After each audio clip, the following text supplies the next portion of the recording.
महापिशाची आगच्छ आगच्छ महापिशाची आगच्छ आगच्छ महापिशाची आगच्छ आगच्छ महापिशाची आगच्छ आगच्छ महापिशाची आगच्छ आगच्छ महापिशाची। গল্পের গন্ধতে আমাদের আজকের নিবেদন রবার্ট ব্লকের লেখা the shambler from the stars.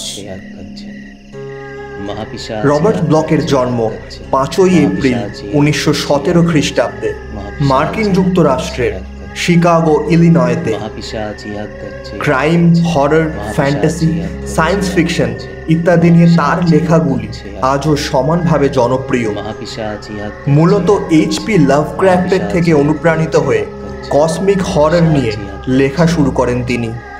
তার লেখা উপন্যাস সাইকোকে অবলম্বন করে পরবর্তীকালে কালজয়ী একটি সিনেমা বানান অ্যালফ্রেড হিচকক। আজকের গল্পটির বঙ্গানুবাদ করেছেন অনিরুদ্ধ চৌধুরী এবং বঙ্গানুবাদে গল্পটির নাম রাখা হয় অভিশপ্ত পুঁথি। বঙ্গানুবাদকের কথা, অভিশপ্ত পুঁথি এই গল্পটির মূল রচনা the shambler from the stars. লেখক রবার্ট ব্লক কাহিনীটি পাঠকদের কাছে রসগ্রাহী ও হৃদয়গ্রাহী করে তোলার জন্য চরিত্রগুলির নাম ও স্থানের নাম পরিবর্তন করা হয়েছে। আজকের গল্প পাঠে অর্ণব, অভিষেক ও অনিরুদ্ধ, গল্পের মুখবন্ধ ও গল্পের সূত্রধার আমি শৈবাল। শুরু হচ্ছে আজকের গল্প the shambler from the stars, অভিশপ্ত পুঁথি। महापिशाची आगच्छ आगच्छ महापिशाची आगच्छ आगच्छ महापिशाची आगच्छ आगच्छ महापिशाची आगच्छ आगच्छ महापिशाची आगच्छ आगच्छ। বিখ্যাত রহস্য কাহিনীকার সৌমেন সেন হঠাৎ অদৃশ্য হয়ে গেলেন। নানা দিকে খোঁজ খবর করেও তার কোনো হদিশ মিলল না। সৌমেন সেনের ঘর থেকে পাওয়া গেল তার ডায়েরিখানা। সে ডায়েরির পাতায় যে অবিশ্বাস্য কাহিনী লিপিবদ্ধ করা হয়েছে তাই এখানে হুবহু তুলে দেওয়া হলো।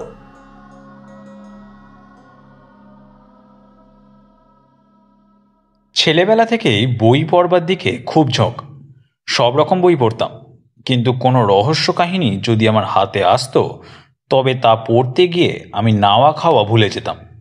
দেশি বিদেশি বহু লেখকের রহস্য কাহিনীর সঙ্গে আমি পরিচিত হয়েছিলাম আমার কলেজ জীবনের গোড়ার দিকেই। চাকুরি জীবনে ঢুকেও ছোটবেলার অভ্যাস আমি ছাড়তে পারলাম না। বই পড়ার সঙ্গে সঙ্গে আমি নিজেও রহস্য কাহিনী লিখতে শুরু করলাম। প্রায় রোজই সন্ধ্যেবেলার দিকে কলেজ স্ট্রিটের বই পাড়ায় আমি একবার ঢুঁ মেরে আসতাম। কলেজ স্ট্রিটের ফুটপাত এক আজব জায়গা। এখানে নানা ধরনের দুষ্প্রাপ্য পুরনো বই কিনতে পাওয়া যায়। নতুন ধরনের কোনো বই পেলেই আমি তা সংগ্রহ করে রাখতাম নিজের ব্যক্তিগত পাঠাগারে। যা বলছিলাম, আমি লিখতে শুরু করলাম। ধীরে ধীরে নিজেকে গুটিয়ে আনলাম লেখা আর পড়ার জগতে। এক ঘর বই আর টেবিলের উপর একরাশ পাণ্ডুলিপি, এই হলো আমার নিজস্ব জগৎ। লেখার বিষয়বস্তুর জন্য আমাকে খুব ভাবতে হতো না। অনেক অলৌকিক আর রহস্যঘন কাহিনী আমার মনের গহনে আসর জমিয়েছিল। মনের কারাগার থেকে আমি কাহিনীগুলিকে মুক্তি দিলাম ছাপার হরবে। আমার লেখা অলৌকিক গল্পের একখানা সংকলন আমি বের করলাম। বইখানা বাজারে চলল না। ঠিক যেমন করে কাহিনীগুলি আমি ভেবেছিলাম ঠিক তেমন করে কাহিনীগুলিকে আমি ভাষায় রূপ দিতে পারলাম না। সমালোচনা হলো অর্থহীন বাতুলের প্রলাপ বলে। বুঝলাম লেখার ভঙ্গি পাল্টাতে না পারলে আমার লেখার সমাদর কোনো কালেই হবে না। ভাব, ভঙ্গি, ভাষা এবং আঙ্গিক নিয়ে আমি নানা রকম পরীক্ষা নিরীক্ষা শুরু করলাম। প্রথম বইখানা বেরোবার 1 বছর পরে আমার দ্বিতীয় বইখানা প্রকাশিত হলো। আমার 1 বছরের পরিশ্রম বৃথা যায়নি। দ্বিতীয় বইখানা বাজারে সমাদর পেল। উৎসাহিত হয়ে পরবর্তী 1 বছরের মধ্যে আমি আরও 3খানা বই লিখে ফেললাম। 3খানি বই বাজারে খুব বিক্রি হলো। বুঝলাম আমার ভবিষ্যৎ উজ্জ্বল। 4খানা বই থেকে আমার বেশ কিছু আয় হলো। নতুন পুরনো একরাশ বইপত্তর কিনে আমি আমার ছোট্ট ঘরখানা ভরিয়ে ফেললাম। এরপর থেকে প্রতি বছরই আমার 3-4খানা রহস্য উপন্যাস বাজারে বেরোতে লাগলো। লেখক হিসাবে আমি প্রতিষ্ঠা পেলাম, কিন্তু আমার মন ভরল না। আমি চাইলাম সত্যিকারের এমন একখানা অলৌকিক উপন্যাস লিখতে যার উপাদান বাস্তব থেকে নেওয়া। বিভিন্ন পত্রপত্রিকায় আমি লেখা পাঠাতে লাগলাম ঠিকই, কিন্তু আমার মনে হলো ওগুলো নিতান্তই গতানুগতিক রচনা। আমি সাহিত্যিক নই, লেখক মাত্র। বাস্তব জীবন থেকে নেওয়া কাহিনীর উপর অলৌকিক রস সিঞ্চন করে আমি কি কালজয়ী সাহিত্য সৃষ্টি করতে পারবো? গতানুগতিক ভৌতিক কাহিনীর একটা নিজস্ব ভঙ্গি আছে। আমার ধারণা হলো এই ভঙ্গির বন্ধন থেকে নতুন কিছু সৃষ্টি করা যাবে না। আমাকে নতুন বিষয়বস্তু খুঁজতে হবে, নতুন বিষয়বস্তুকে নতুন ভঙ্গিমায় প্রকাশ করতে হবে। কোথায় পাবো নতুন বিষয়বস্তু? ভাবতে ভাবতে মনে হলো তন্ত্র সাহিত্যের কথা। তন্ত্রের ভিতরে হয়তো আমি নতুন ধরনের অলৌকিক কাহিনী লিখবার উপাদান খুঁজে পাব। তন্ত্র সাহিত্যের উপর পড়াশোনা করবার জন্য ন্যাশনাল লাইব্রেরিতে যাতায়াত শুরু করলাম। কলেজ স্ট্রিটের বইপাড়ায় ঘোরা কমে গেলেও একেবারে বন্ধ হলো না। ন্যাশনাল লাইব্রেরিতেই একদিন আলাপ হয়ে গেল নরোত্তম বিশ্বাসের সঙ্গে। আশ্চর্য যোগাযোগ। আমারই মতো নরোত্তম বিশ্বাস পড়াশোনা করছিলেন তন্ত্রশাস্ত্র নিয়ে। তার উদ্দেশ্য তন্ত্রের উপর থিসিস লেখা। ভদ্রলোকের বয়স ৪৫ থেকে ৫০-এর মধ্যে, মেধহীন ঋজু সরল দেহ, কানের পাশে চুল ঈষৎ ধূসর হয়ে এসেছে। প্রাথমিক আলাপ পরিচয়ের পরে ভদ্রলোক একদিন আমায় চা খাওয়ার নেমন্তন্ন করলেন। ঠিক হলো সামনের রবিবার আমি নরোত্তম বাবুর বাড়িতে যাব। রবিবার সকাল ৭টার মধ্যে আমি নরোত্তম বাবুর বাড়িতে পৌঁছে গেলাম। স্বামী স্ত্রীর সংসার, বেশ সুখী পরিবার, সন্তান সন্ততির মধ্যে একটি মেয়ে। বছর খানেক হলো তারও বিয়ে হয়ে গেছে। চা খাওয়া শেষ হতে আমি আর নরোত্তমবাবু দুজনে দুটো সিগারেট ধরালাম। কিছুক্ষণ চুপ করে রইলেন নরোত্তমবাবু। তারপর এক মুখ ধোঁয়া ছেড়ে বললেন, আচ্ছা সৌমেনবাবু, তন্ত্র সম্পর্কে আপনি কৌতূহলী হলেন কেন? আপনারও কি তন্ত্রের ওপর রিসার্চ করবার ইচ্ছা আছে? না, ঠিক রিসার্চ নয়, তন্ত্র থেকে আমি আমার গল্প লিখবার উপাদান খুঁজছি। ও, দেখুন নরোত্তমবাবু, এ সম্পর্কে আমি আপনার কাছ থেকে সাহায্য চাই। কী রকমের সাহায্য? আপনি অনেক দিন ধরে তন্ত্রশাস্ত্রের উপর পড়াশোনা করছেন, কাজেই আপনি বলতে পারেন কি কি বই বা পুঁথি পড়লে আমি উপকৃত হব। আর তাছাড়া আপনার ব্যক্তিগত পাঠাগারে নিশ্চয়ই অনেক পুঁথিপত্র আছে, সেগুলি যদি আমি পাই তবে। আমার দিক থেকে যতটুকু সাহায্য করা সম্ভব তা নিশ্চয়ই করব। তবে ব্যাপার কি জানেন, তান্ত্রিক পুঁথিপত্র নিয়ে বেশি ঘাঁটাঘাঁটি করা বিপজ্জনক। কেন? এমন অনেক পুঁথি আছে যার মধ্যে সম্মোহন, মারণ, উচাটন, সব সাধনা, সব জাগরণ ইত্যাদি তান্ত্রিক প্রক্রিয়ার কথা বিশদভাবে আলোচিত হয়েছে। এসব পুঁথি নিয়ে বেশি ঘাঁটাঘাঁটি করলে অথবা বাস্তবে এসব কাজ করতে গেলে অনেক বিপদ ঘটতে পারে। কিন্তু আমি তো কেবল আমার গল্পের উপাদান সংগ্রহ করব। বেশ, আমি আপনাকে একটি বইয়ের তালিকা তৈরি করে দিচ্ছি। এই বইগুলি থেকেই আপনি অলৌকিক এবং অতিপ্রাকৃত গল্প লিখবার উপাদান পেয়ে যাবেন। তালিকার কিছু কিছু পুঁথি আমার ব্যক্তিগত পাঠাগারে আছে, বাকিগুলি আপনাকে সংগ্রহ করে নিতে হবে। নরোত্তম বাবুর কাছ থেকে বিদায় নিলাম। এরপর থেকে শুরু হলো আমার বই সংগ্রহ করবার অভিযান। নতুন পুরনো সব রকম বইয়ের দোকানে আমি ঘোরাঘুরি করলাম, কিন্তু নরোত্তম বাবুর দেওয়া তালিকার সবখানা বই আমি সংগ্রহ করতে পারলাম না। ঘুরতে ঘুরতে একদিন ছেদিলালের পুরনো বইয়ের দোকানে হাজির হলাম।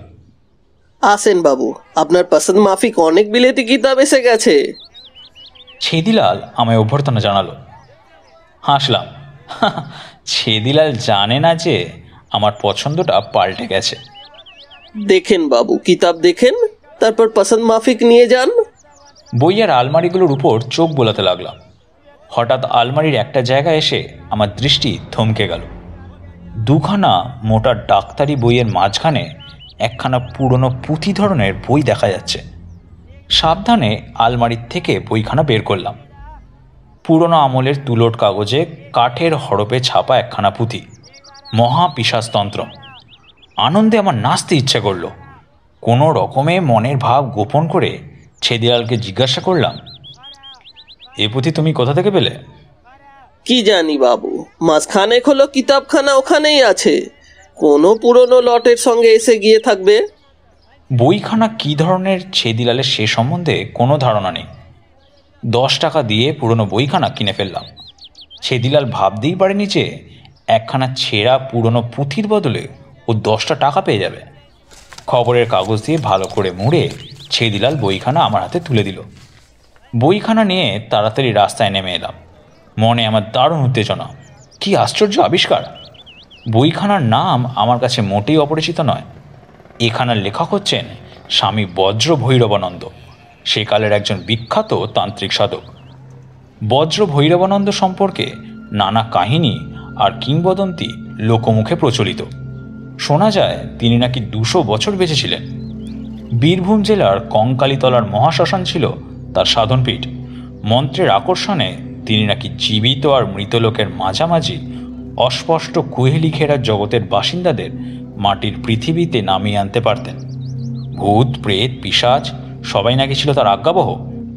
স্থানীয় লোকেরা যতদূর সম্ভব বজ্র ভৈরবানন্দকে এড়িয়ে চলত। সিপাহী বিদ্রোহে জড়িত এই অভিযোগে ইংরেজরা বজ্র ভৈরবানন্দকে ফাঁসি দিয়েছিল। কিন্তু লোকের ধারণা প্রতি অমাবস্যা রাতে বজ্র ভৈরবানন্দের বিদেহী আত্মা নাকি ফিরে আসে কঙ্কালীতলার মহাশ্মশানে। ফাঁসির আগে তাকে অন্ধকূপের মতো একখানা ঘরে আটকে রাখা হয়েছিল। এ ঘরে বসেই তিনি লিখেছিলেন মহাপিশাচতন্ত্রের পুঁথি। প্রহরীদের সতর্ক দৃষ্টি এড়িয়ে কেমন করে এই পুঁথি বাইরে বেরিয়ে এসেছিল সে এক রহস্য। বজ্র ভৈরবানন্দের মৃত্যুর 1 বছর পরে এই পুঁথি ছাপিয়ে বের হলো। বেরোবার সঙ্গে সঙ্গেই পুঁথিখানাকে নিষিদ্ধ বলে ঘোষণা করা হলো এবং সরকার সবখানা কপি বাজেয়াপ্ত করলেন। কিন্তু কেমন করে জানি না, কয়েকখানা কপি সরকারি ঘোষণার আগেই কোনো কোনো লোকের হাতে এসে গিয়েছিল এবং সেসবগুলো উদ্ধার করা সরকারের পক্ষে সম্ভবপর হয়নি। এই হলো মহাপিশাচতন্ত্রের সংক্ষিপ্ত ইতিহাস। বাড়ি ফিরতে সন্ধ্যা হয়ে গেল। হাত মুখ ধুয়ে চা খাবার খেয়ে নিলাম। তারপর লাইব্রেরি ঘরে গিয়ে বসলাম পুঁথিখানা নিয়ে। কিন্তু কয়েক পাতা উল্টেই বুঝলাম যে এ পুঁথির পাঠোদ্ধার করা আমার দুঃসাধ্য। প্রথমত, পুঁথির ভাষা সংস্কৃত। সংস্কৃত ভাষায় আমার যে জ্ঞান, তাতে করে এ পুঁথির পাঠোদ্ধার করা চলে না। দ্বিতীয়ত, পুঁথির অনেক জায়গায় সাংকেতিক অক্ষর ব্যবহার করা হয়েছে। এই সংকেত লিপিগুলোর মাথা মুন্ডু আমি কিছুই বুঝতে পারলাম না। এমন একখানা বই হাতে পেয়েও আমি পড়তে পারছি না। ভাবুন দেখি একবার আমার অবস্থাটা। একবার ভাবলাম কোনো সংস্কৃত জানা পণ্ডিতের সাহায্য নিই, কিন্তু না, বইখানা বাইরে জানাজানি হয়ে গেলে একটা হইচই পড়ে যাবে। তাহলে উপায়? বিরাট এক রহস্যঘন জগতের বন্ধ দরজা আমার সামনে। দুর্ভাগ্য, দরজা খুলবার চাবিকাঠিটি আমার হাতে নেই। আচ্ছা, নরোত্তম বিশ্বাসের কাছে পুঁথিখানা নিয়ে গেলে কেমন হয়? ঠিক করলাম নরোত্তম বাবুর কাছেই যাব। রবিবার সকালে পুঁথিখানা সঙ্গে করে হাজির হলাম নরোত্তম বিশ্বাসের বাড়িতে। নরোত্তম বাবু এবং তার স্ত্রী হাসি মুখে অভ্যর্থনা করলেন। আসুন আসুন সোমেনবাবু, সব খবর ভালো তো? হ্যাঁ, একটা কাজে আপনার কাছে এলাম। কাজটাজের কথা পরে হবে, আগে বসুন, চাটা খান। চা পান আনতে আমরা দুজন গিয়ে বসলাম নরোত্তম বাবুর পড়বার ঘরে। কোনো কথা গোপন না করে পুঁথিখানা সম্পর্কে সব কথাই খুলে বললাম নরোত্তম বিশ্বাসকে। পুঁথিখানা নিয়ে আপনি কি করতে চান? আপাতত পুঁথিখানার বিষয়বস্তু বুঝতে চাই। তারপর? বিষয়বস্তু বুঝতে পারলেই পুঁথিখানার ভিতর থেকে আমি আমার গল্প লিখবার উপাদান খুঁজে পাব। নরোত্তম বাবুকে যেন চিন্তাক্লিষ্ট মনে হলো। কিছু সময় চুপ করে থেকে তিনি বললেন, সোমেনবাবু, আপনাকে আগেই বলেছি যে এই ধরনের পুরানো তান্ত্রিক পুঁথি নিয়ে বেশি নাড়াচড়া করা বিপজ্জনক। কে জানে এই পুঁথির ভিতরে কি সাংঘাতিক সাধন পদ্ধতি রয়েছে। পুঁথির বিষয়বস্তু নিয়ে ঘাটাঘাটি করলে আমাদের জীবনে অকল্যাণ ঘটতে পারে। আপনি কি এসব কুসংস্কারে বিশ্বাস করেন? এটা কুসংস্কার কিনা জানি না, তবে আমার কি মনে হয় জানেন, আমাদের মতো সাধারণ মানুষের বোধহয় এসব ব্যাপারে মাথা না গলালেই ভালো। তান্ত্রিক পুঁথি নিয়ে নাড়াচাড়া করতে গিয়ে অনেক অশিক্ষিত লোকের জীবনে যে নানা রকম বিপদ ঘটেছে সে খবর নিশ্চয়ই আপনার একেবারে অজানা নয়। তাছাড়া পুঁথিখানার নাম দেখলেই মনে হচ্ছে যে এটা একখানা নিচু স্তরের তন্ত্র। আমার মনে হয় পুঁথিখানাকে গঙ্গায় বিসর্জন দেওয়াই বোধহয় ভালো। পুঁথিখানা নিয়ে কি করব সে তো পরের কথা, আগে দেখাই যাক না এখানার ভিতরে কি আছে। আমি পুঁথিখানার পাতা উল্টাতে শুরু করলাম। অগত্যা নরোত্তম বিশ্বাসও ঝুঁকে পড়লেন পুঁথিখানার ওপর। মিনিট 15 ভিতরেই নরোত্তম বিশ্বাসের প্রথম পরিচ্ছেদ পড়া হয়ে গেল। না সৌমেনবাবু, পুঁথিখানার ভেতরে উল্লেখযোগ্য কিছুই তো দেখতে পেলাম না। এই একখানা গতানুগতিক তান্ত্রিক পুঁথি। আচ্ছা দেখি দ্বিতীয় পরিচ্ছদে কি আছে। নরোত্তমবাবু আবার পাতা উল্টাতে শুরু করলেন। আমি আনমনে তাকিয়ে রইলাম বাইরের দিকে। হঠাৎ নরোত্তমবাবুর দিকে দৃষ্টি পড়তে আমি চমকে উঠলাম। গভীর আগ্রহ আর কৌতূহল নিয়ে নরোত্তমবাবু ঝুঁকে পড়েছেন পুঁথিখানার উপর। ওর চোখ দুটো জল জল করছে। উনি পুঁথিখানা পড়ছেন, কখনো মনে মনে, কখনো সাপের মতো হিসির স্বরে বা জোরে জোরে। ঘরের ভিতরে আমার অস্তিত্বের কথা উনি যেন একেবারে ভুলে গেছেন। আচম্বিতে পুঁথির পাতা থেকে চোখ তুলে নরোত্তমবাবু আমার দিকে তাকালেন। একটা চাপা উত্তেজনায় ও সারা শরীর থরথর করে কাঁপছে। আপনি কি জানেন যে বজ্রভৈরবানন্দ সম্পর্কে কিংবদন্তি আছে? তিনি নাকি মন্ত্রের আকর্ষণে জীবিত আর মৃত লোকের মাঝামাঝি অস্পষ্ট কুহেলিগেরা জগতের বাসিন্দাদের পৃথিবীর মাটিতে নামিয়ে আনতে পারতেন। ভূত পেত পিশাচ সবাই ছিল তার আজ্ঞাবহ। তীক্ষ্ণ স্বরে নরোত্তমবাবু বললেন, জানি, কিন্তু এ কথা কেন জিজ্ঞেস করছেন? এই দেখুন, পুঁথির ভেতরে রয়েছে মহাপিশাচ আবহনের মন্ত্র। পুঁথির বক্তব্য অনুসারে কৃষ্ণা ত্রয়োদশীর রাত্রে মহাশ্মশানে বসে 1,00,000 বার এই মন্ত্র জপ করলে মহাপিশাচ সাধকের সামনে আবির্ভূত হয়ে তাকে অভীষ্ট ফলদান করেন। উত্তেজিতভাবে নরোত্তমবাবু বললেন, তাতে আমাদের কি? সোমেনবাবু, আমি একবার পরীক্ষা করে দেখতে চাই পুঁথির বক্তব্য কতদূর সত্য। আসছে কৃষ্ণা ত্রয়োদশীর এখনও 1 সপ্তাহ বাকি আছে। আমি আগামী কৃষ্ণা ত্রয়োদশীতে কঙ্কালীতলা শ্মশানে যেতে চাই। আপনি ইচ্ছা করলে আমার সঙ্গী হতে পারেন। কিন্তু আর কোনো কিন্তু নয় সোমেনবাবু, মন্ত্র পরীক্ষা করার এমন এক সুবর্ণ সুযোগ আমি ছাড়তে চাই না। আমার জীবনে সে এক দারুণ আতঙ্ক ঘনরাত্রি। মহাবিশ্বাস তন্ত্রের পুঁথি নিয়ে আমি আর নরোত্তম বিশ্বাস কঙ্কালীতলার শ্মশানে এসে পৌঁছেছি। কৃষ্ণা ত্রয়োদশীর রাত। মাথার উপরে তারা চলা আকাশ, কিন্তু তারার আলো শ্মশানের অন্ধকার দূর করতে পারেনি। ঝুপসি বটগাছগুলো এক একটা অন্ধকারের জগৎ তৈরি করে দাঁড়িয়ে রয়েছে। অন্ধকারের ভিতরে তাল আর নারকেল গাছগুলোকে মনে হচ্ছে এক একটা অতিকায় প্রেতের মতো। দূরের বট গাছের মাথায় একটা রাত জাগা পাখি তীক্ষ্ণ স্বরে ডেকে উঠল।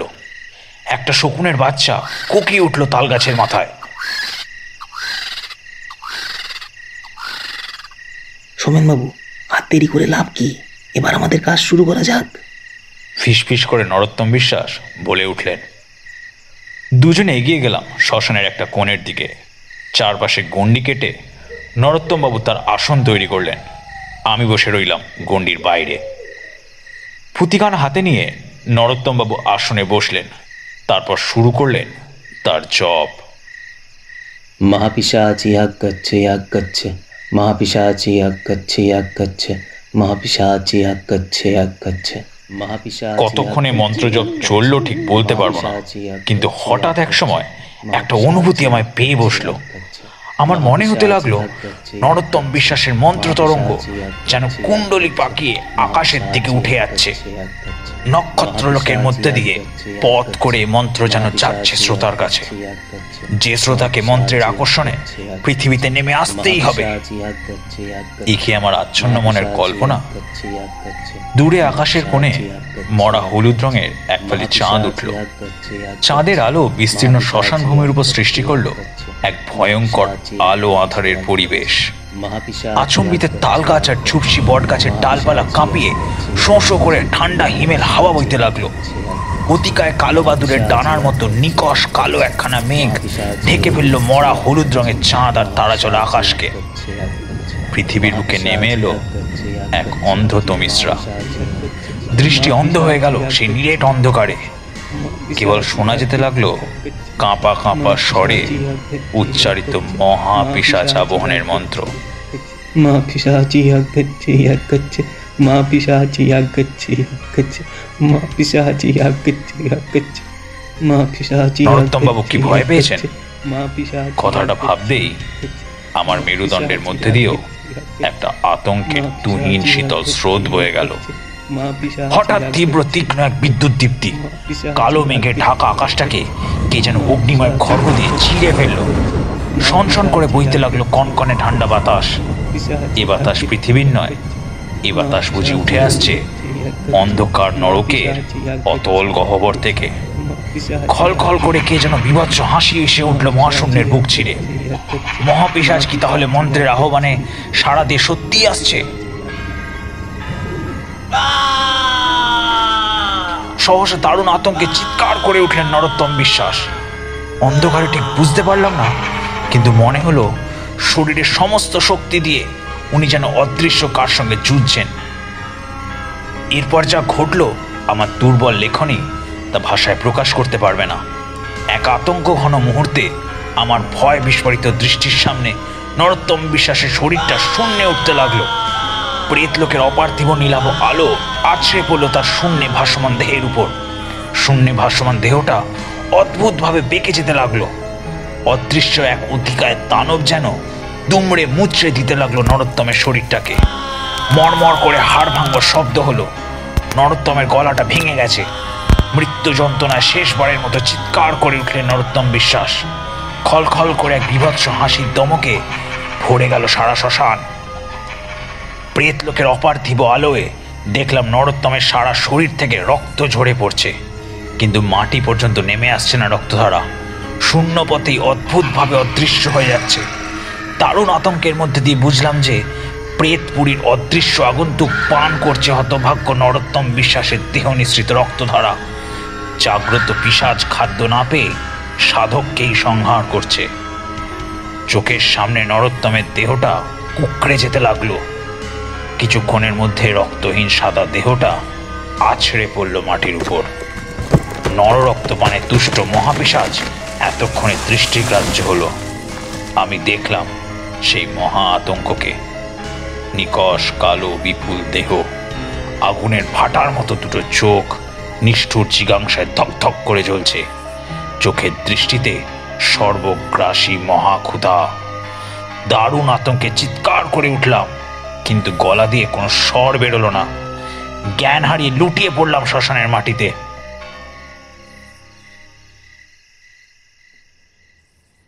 জ্ঞান ফিরতে দেখলাম পূবের আকাশ অরুণ রাগে রাঙিয়ে উঠেছে। পাখিরা শুরু করেছে তাদের প্রভাত সঙ্গীত। কোনো রকমে উঠে বসলাম। তারপর টলতে টলতে চললাম স্টেশনের দিকে। হতভাগ্য নরোত্তম বিশ্বাসের মৃতদেহের চিহ্ন মাত্র কোথাও দেখতে পেলাম না। ফিরে এলাম কলকাতায়, কিন্তু সেই আতঙ্কময় রাতের স্মৃতি আজও আমার মন থেকে মুছে যায়নি। মনে হয় কোনোদিন যাবেও না। নিদ্রায়, তন্দ্রায়, জাগরণে সবসময় আমি যেন শুনতে পাই মহাপিশাচের খলখল হাসি। আমার জীবনের প্রতিটি মুহূর্ত যেন অভিশপ্ত হয়ে গেছে। আমার বিশ্বাস মহাপিশাচ আবার আমার কাছে আসবে। এবারে তার আসবার জন্য আর আবাহনের প্রয়োজন হবে না। জানি যখন আসবে তখন সে একলা ফিরে যাবে না, আমাকেও নিয়ে যাবে তার সঙ্গে। তার আলোকের মধ্যে দিয়ে পথ করে পিশাচ লোকের পথে। সেই দিনের অপেক্ষায় বসে আছি। জানি না সেদিন কবে আসবে।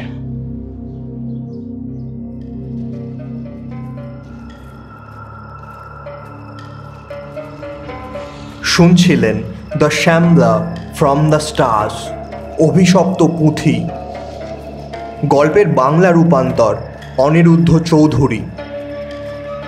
গল্পটি আমরা নিয়েছি বিশ্বের শ্রেষ্ঠ রহস্য গল্প বইটি থেকে। গল্প পাঠে অর্থাৎ সৌমেন সেনের চরিত্রে অর্ণব বসুরয়, নরোত্তম বিশ্বাসের চরিত্রে অভিষেক যাসু, ছেদিলালের চরিত্রে অনিরুদ্ধ ব্যানার্জি, অডিও স্ক্রিনিং এবং কম্পিলেশনে অনিরুদ্ধ ব্যানার্জি ও অর্ণব বসুরয়, প্রচ্ছদ ডিজাইন, ভিজুয়াল এডিটিং এবং সাউন্ড এফেক্টসে শৈবাল ঘোষ। আমাদের চ্যানেলে প্রচারিত প্রত্যেকটি গল্প উপন্যাসের সম্পূর্ণ কৃতিত্ব তার লেখক লেখিকাদের। অসৎ কোনো বাণিজ্যিকীকরণের উদ্দেশ্যে আমাদের এই গল্প পাঠ ও সম্প্রচার নয়, বরং আপামর বাঙালি শ্রোতাদের কাছে সেই গল্পের আঘ্রাণ পৌঁছে দেওয়াই আমাদের একমাত্র লক্ষ্য ও উদ্দেশ্য। আজকের মতো এখানেই শেষ হচ্ছে আমাদের পর্ব। সাবস্ক্রাইব করুন আমাদের চ্যানেল আরও অনেক রোমাঞ্চকর গল্পের গন্ধ পাবার জন্য